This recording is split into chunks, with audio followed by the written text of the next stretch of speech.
Hello everyone. I hope you guys are doing good. As anticipated, the fourth Test match between England and Australia is drawn because of the weather condition. No game was possible on fifth day, which means that Australia has retained the Ashes. They will take back to their country. Um, so yeah, Australia has retained the Ashes with a bit help of weather. So we are going to discuss about this Test match.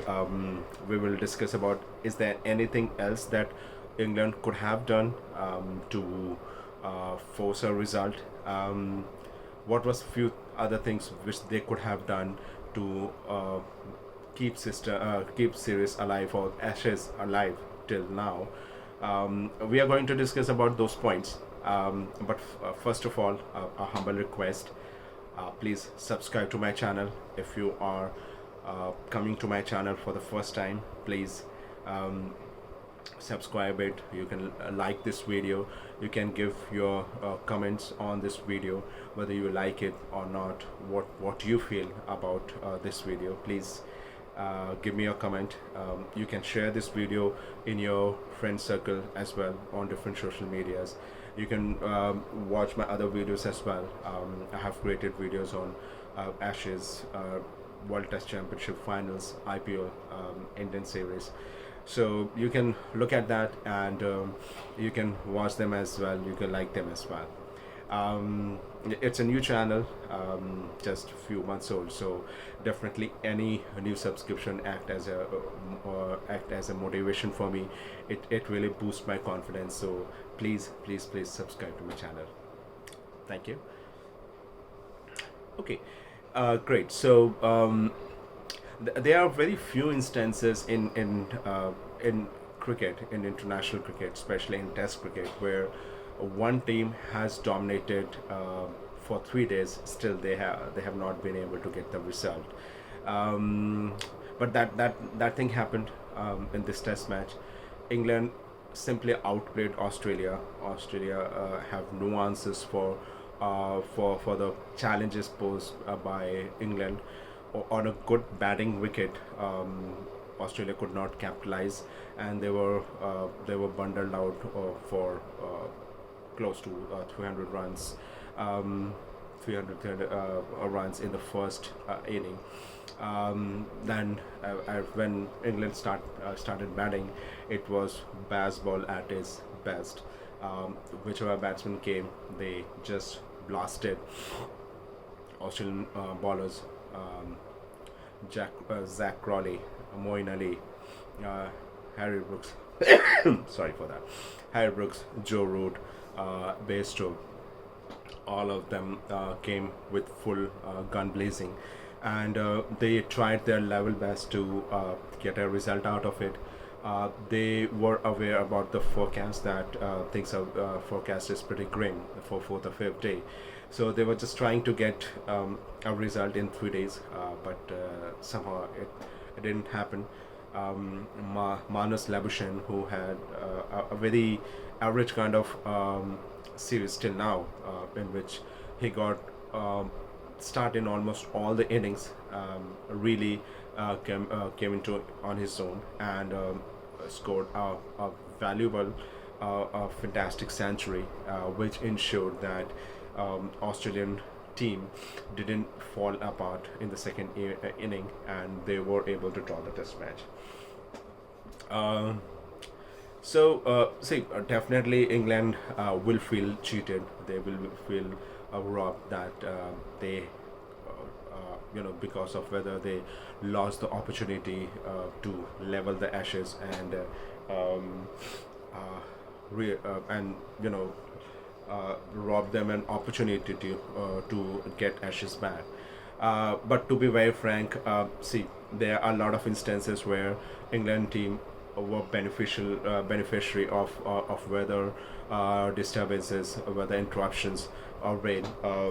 The classic example is 1992 World Cup semi-final, where South Africa was cruising, and they required somewhere around 26 runs in around 37, 38 balls.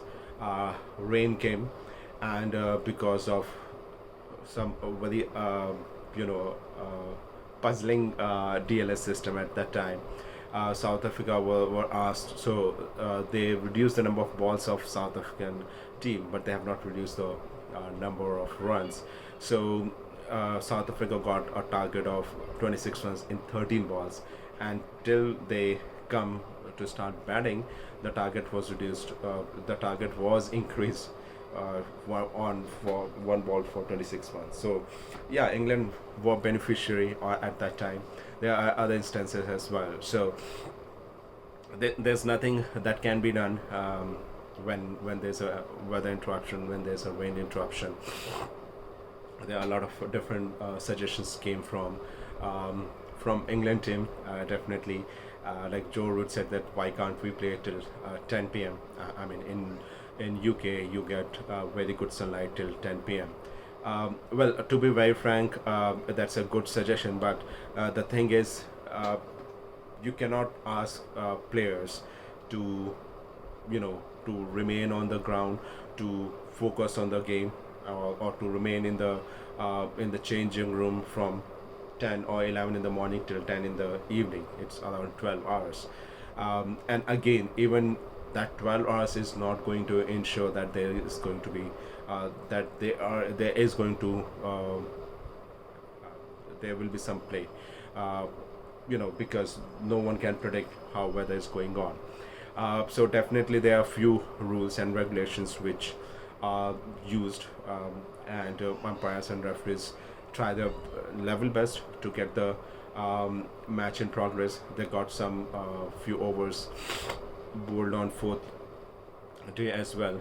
In fact, for a couple of hours, we got a couple of hours on fourth day, but that was not enough. So talking about England's performance, except James Anderson, who definitely is struggling. I mean, he struggled for wicket on his home ground. In this series, he has less than 5 wickets till now, even after playing 4 Test matches. He is not able to contribute. So definitely that is something England team has to think about. So except James Anderson and Ben Duckett in first inning, in the batting, all the entire team of England, they performed.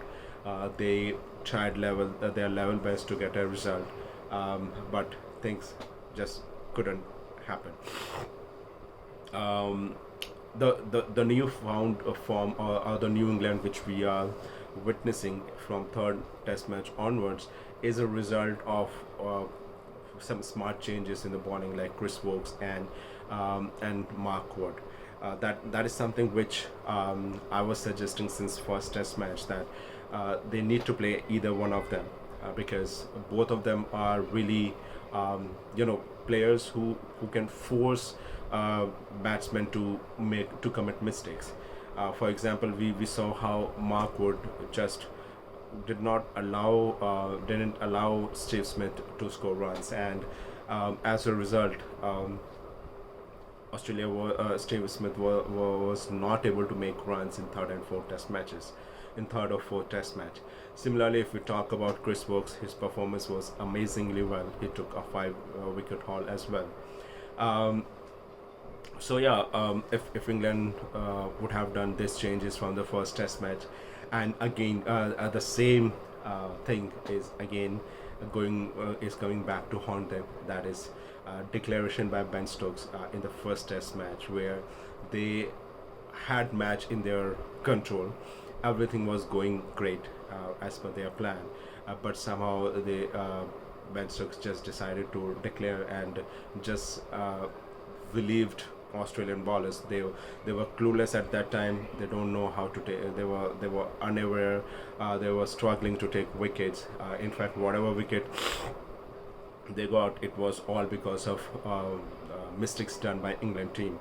But because of that declaration, England team Australia was able to make a comeback, and because of an extraordinary inning by Usman Khwaja, and in the end, a very balanced batting by Pat Cummins, they won the first Test match.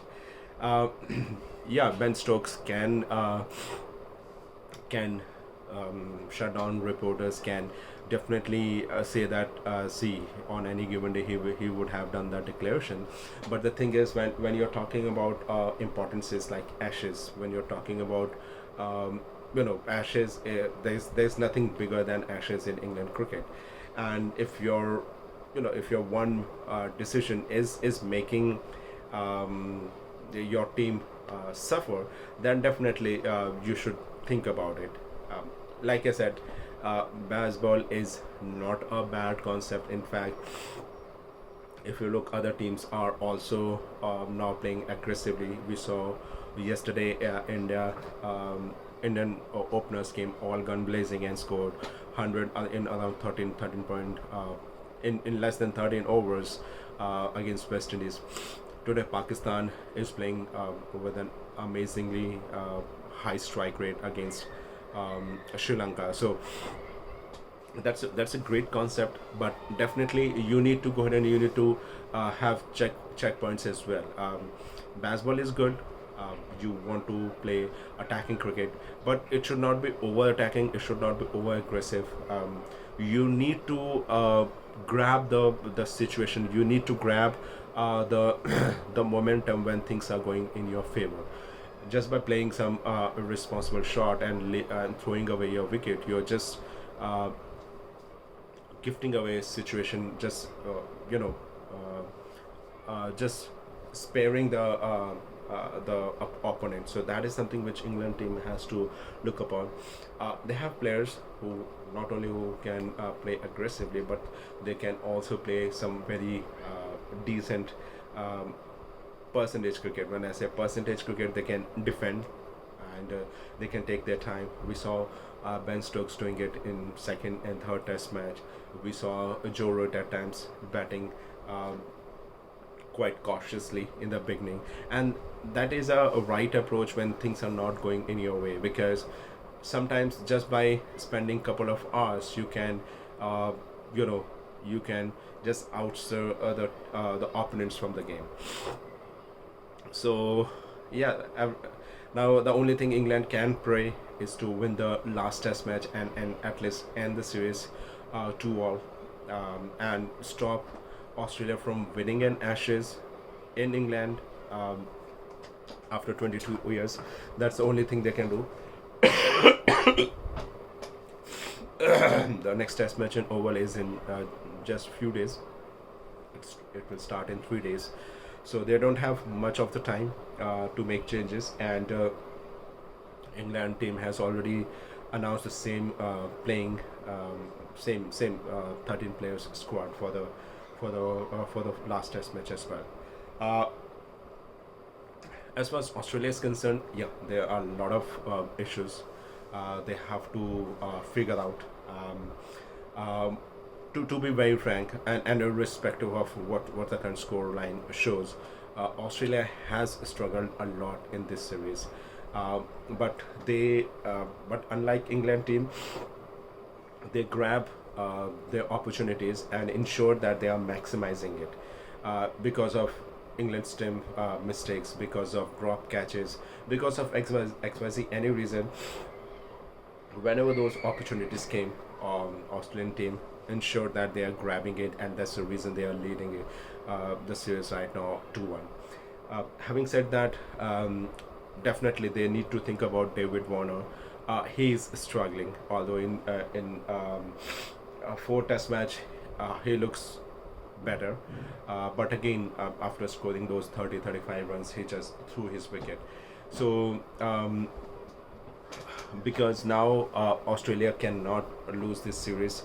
Now Australia has already retained the Ashes, so in my point of view, now it's the right time to bring Marcus Harris for the last Test match. And as David Warner want to end his Test match career, or he has announced that he wants to take retirement after I believe the first or second test match against Pakistan at his home ground. So let it be. He can withdraw for the last test match, and then there will be 5-6 months. You never know. He might be able to get back to his form. But right now he's struggling, and his struggle is pushing Labuschagne and Steve Smith to come quite early in the inning. Similarly, they have, if they drop David Warner, and even if they don't bring Marcus Harris, and if they ask Travis Head to open, then they can play both Green and Mitchell Marsh. Although I'm not in a favor of playing both of them, because no doubt Cameron Green is an exciting prospect, and he has played some amazing innings till now, and his bowling is also looking decently well. But comparatively, Mitchell Marsh looks far better than Cameron Green in couple of innings which he played, and you cannot play 2 or 3 all-rounders. You need to play only one all-rounder. So definitely in that scenario, I'll go with Mitchell Marsh, and Cameron Green should be rested. In bowling, Mitchell Starc got injured, and although he got a couple of days of rest because of the rain, but things are not sure exactly what is his situation. If he doesn't recover till in next few days, then it will be a big blow to Australian team, because already they are struggling because Nathan Lyon got injured. If Starc is also not there, then definitely their bowling will be quite one-dimensional. I mean, Hazelwood, Pat Cummins, if they bring in Boland, all of them bowl in a similar manner. So that is something Australia needs to look upon. Steve Smith, yes, he struggled in last 2 test matches, but he's a quality player, and more than anyone else, he would be disappointed by the way he got out, and he will definitely make a comeback, if not in 5th test match, in future series. So I'm sure Australian team is not losing sleep on Steve Smith. They will be happy that Labuschagne is back in form. He scored that amazing, magnificent century. So yeah, that's all for today in this video. Like I said, that England team may feel disappointed, but the bottom line is that they could not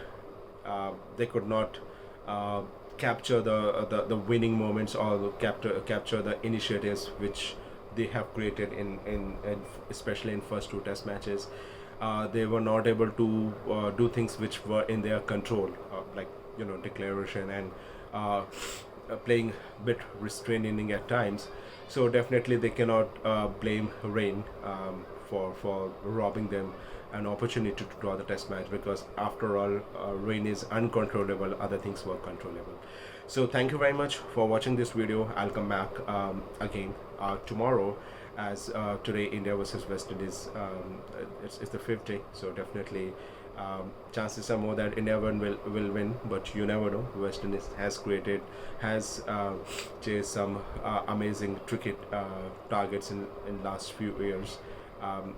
I remember there was one against England for over 400.